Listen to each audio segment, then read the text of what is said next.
How you doing? The 7 P's of partisan permaculture. The 7 P's of partisan permaculture. There's steps before these 7 P's happen. You see in military circles, prior planning prevents piss poor performance, or prior proper planning prevents piss poor performance. If you don't know how to properly plan, it doesn't matter, right? And so people add to. The difference with partisan permaculture is it is circular. It's the Westerner mind likes block lists generally, and steps, but they don't realize that stuff needs to feed back for it to have sustain. And without sustain, it is just LARPing. Before you can perceive, actually see what's there, you have to remove the blinders. And step one is getting rid of the pipe. Propaganda, inactivity, pride, and ego. I hit at that a lot because we become the sum total of what we've surrounded ourselves with. And a lot of times it's too much doom scrolling, it's too much good idea fairies, it's too much listening to people who haven't done stuff, talking about things that are way out of their scope, licensure or experience level. And so we have to learn how to perceive, to see things in the state that where they are. The best way is looking at stuff as stood the test of time is you observe, you learn, and you adjust. Whatever the creator of the universe put in place, those systems are going to be more sustainable than the man-made stuff. Non-sustainable agricultural practices or the opposite of what you see in nature. And so rather than embracing the OODA loop decision-making process the Babylonian fighter pilots use, you get grounded in reality that you're not one of them. If you're one of his people, you should look up. If not, at least acknowledge the fact that certain things have stood the test of time for a reason and a season. And there's a time and a season for everything. If you don't have good information, if you cannot perceive the reality of the facts of what's around, it's hard to get good data. And sniping field is data observed on previous engagements, right? Like, so you get to see through experience, not just one experience, but multiple experience over time, the facts for what they are. Perceiving is the first step. Observation, keep in memory systems. That's where the sniper genre crosses over, and how to look and pay attention to details. The details gives you good data points. Being precise in your gathering of facts, being precise in your instrumentation, removing your own bias, your myopic paradigms. Well, we've always done it this way. Groupthink.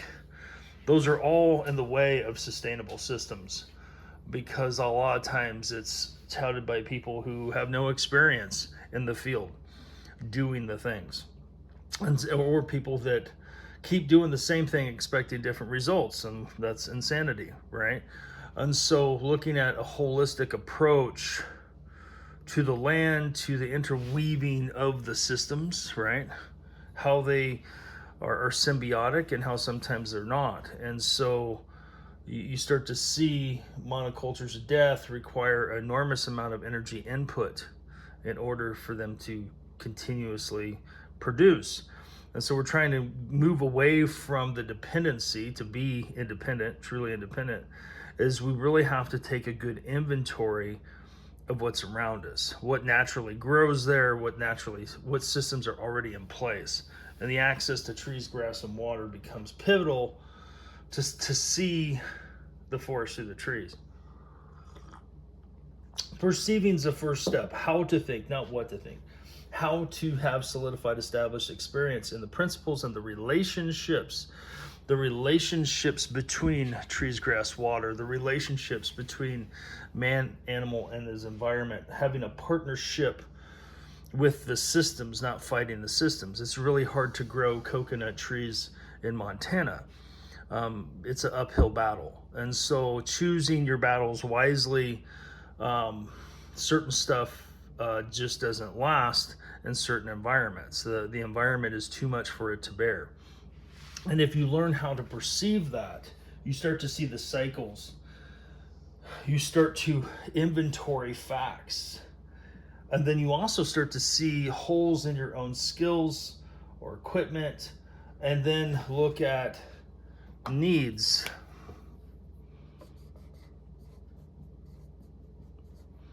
versus wants. An example of that is people see someone online that's raising sheep and they're like, oh, I got to raise sheep. Well, are they successful where you are on their own? Well, there's wild sheep where I live. So obviously there's certain breeds of sheep that are capable of managing the climate, the predator load, etc. up here. But what is the population cost, right? And the density.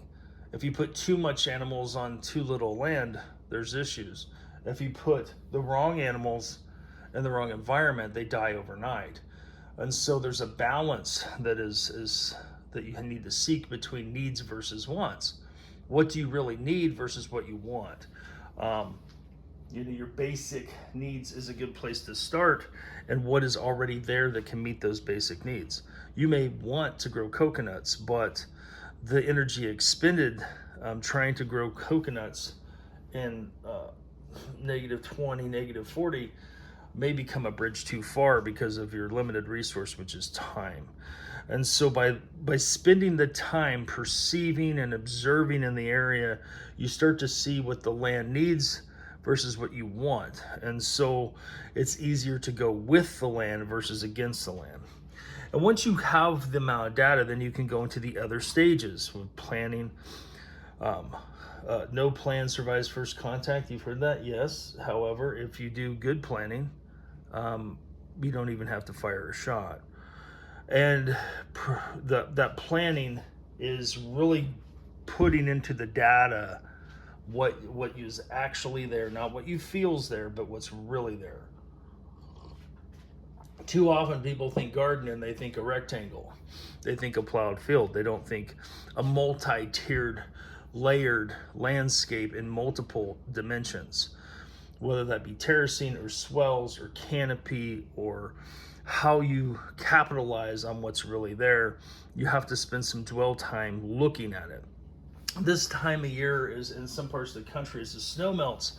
I tell people if they have access to a drone and they're in an area where it snows a lot, if you get a drone up in the air, you can start to see the microclimates and map it out. Well, it's hard to perceive exactly where something is if you don't have a good measuring tool. And so navigation and your ability to grid things off down to a 1 meter by 1 meter square helps you really perceive what's there on the land. And that's easy to do if you have the skill set on Navigate. And so you can't really perceive what's on the ground if you don't have a map sheet, if you haven't logged what's there. Well, one easy way to do it that's divisible by 10 is in 1,000 meter grids, which 1/50,000 maps help with that. And so you can perceive the land better if you can actually do accurate logs and measurements. And you start to see when you break down a land by perceiving it that way and logging it that way, you start to see the microclimates within the microclimates. Partisan or permaculture design courses oftentimes will spend an awful lot of time getting you to understand the aspect and the lay of the land, which is a good thing. But where a lot of people put the cart before the horse is they don't know how to read a map. And so building your lack of skills in navigation becomes absolutely critical in being able to log accurately. If you can't use the ruler, right, it's going to be all over the place. Or if you try to freehand it or shoot from the hip versus actually using instruments to measure the accuracy of what you need. Sometimes the eye is very deceptive in areas of multifaceted terrain and elevation where you may think the slope is one way from what you see, but you're not level. So it's bubbles level in order to tell. And this is where the plumb bob, this is where this actual straight line. This is where actually knowing exactly where you are on the ground, knowing the fall and rate by using simple measuring devices such as a hose and some water. You can see the slope and angle of the land in a different way you couldn't before, using a culminator, looking at angle, right? And so you need to get the instrumentation and familiarity with the use of the instrumentation in order to gather the right amount of facts. Can you yourself test the water? Do you have the ability to test the soil? Do you know what the parasite load is? Have you spent the time testing, right? To gather real facts, not what you think, or not the broad spectrum for the overall AO, getting down to the micro versus the macro. Because you might be in a banana belt climate that is totally different 6 to 9 miles on the other side of a hill. Microclimates are a big thing when it comes to overall perceiving well so you can plan well. It's a big part. And, taking courses, permaculture design courses helps with that, but I would say that most people, where they really need to go, and this hits on multiple levels, is navigation, right? And that looks at everything, and Partisan Permaculture looks at it with tactics first. Tactics first. Why? Because is the terrain defensible for the stuff you want to eat, right? Because you can partner with the terrain to put in what you need. If you're on the wrong side of the mountain, you're in shadow, you're going to have a hard time using solar or growing stuff. And so actually knowing where you are, navigation, right, is part of good tactics. Good tactics is navigation. Navigation is a skill set. Where can you get these skills in navigation? Well, orienteering clubs, geocaching clubs, a lot of those are very local and easy. There's some stuff online. There's some good books written by former Green Berets, but without the experience of someone teaching you face to face, it may be very difficult for you to really understand navigation over distance and time and speed. So learning your pace becomes critical. Learning how to measure distance exactly. The use of range finding devices helps a ton with navigation. A map is a range finding device. It's an excellent tool if you know how to use it. A map and a protractor, a lensatic compass. These things are very basic tools that work when stuff isn't, the power and electrons aren't flowing, that helps you perceive where you are better, right? Using other brothers to navigate from, to get a different point of view, observe, learn, adjust, upward, right? Navigate. That is a critical thing, navigating the human terrain so you can gather information, local information, which is the most important information when it comes to your context and your 90%. Your 90%, what is the 90% in the area? The state might have 7 people per square mile, but the city, the town, might have 1,000 people per square mile or 7,000 people per square mile. And so knowing exactly where you are within 9 miles is huge. And that figure is not arbitrary. There is a reason for that figure. If you don't understand terrain, you may not get that. And so there's real math that is involved in perceiving what you actually have. What's the quality and quantity of the flora and fauna in your specific area of operations? What non-sustainable practices were used before you got there, right? Did they use crappy logging practices so you have a lot of problems to deal with first?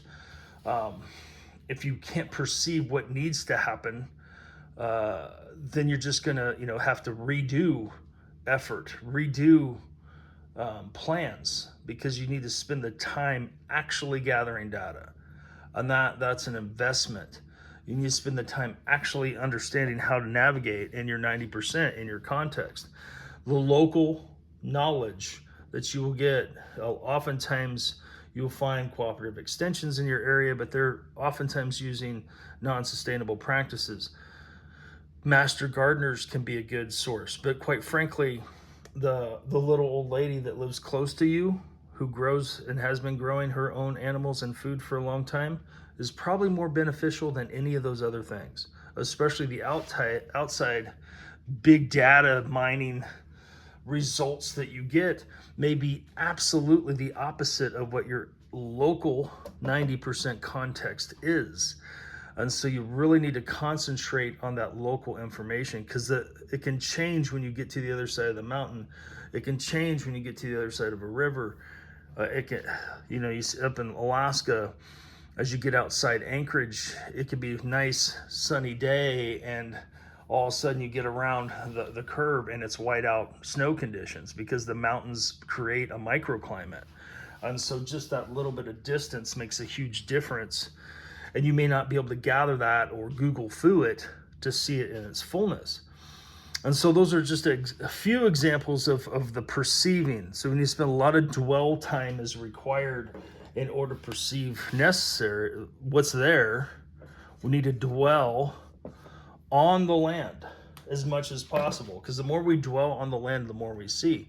But we have to learn how to observe and log. If you can't log it, there's a saying in the intel world, if it wasn't written down, it never happened. So you need to be able to log the information and come up with systematic methodologies to log the information. Well, garbage in, garbage out. If you don't know what to look for, you may need a guide. Who's your guide? Who's your cadre? Who's teaching you what's there in the land? I would go to the old people that are successful in the land. That is act like the natives in the survival acronym. And if there's not the accessibility to people because it's so remote, look at the animals. Spend time observing the animals. How do the deer and elk survive the winter up here? How do they survive the threat of the mountain lion, the wolf, the grizzly bear?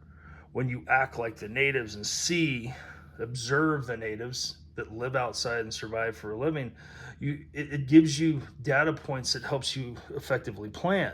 Can you read the sign on your property of what type of animals are there? Do you have enough sensors to catalog the population density of predators, of rodents, of insects, of fungus, of worms, or what is there working right now, and where's the lack of balance? So you can throw in your management, right, to get rid of the overpopulation of one species, and find balance for your land to meet your needs.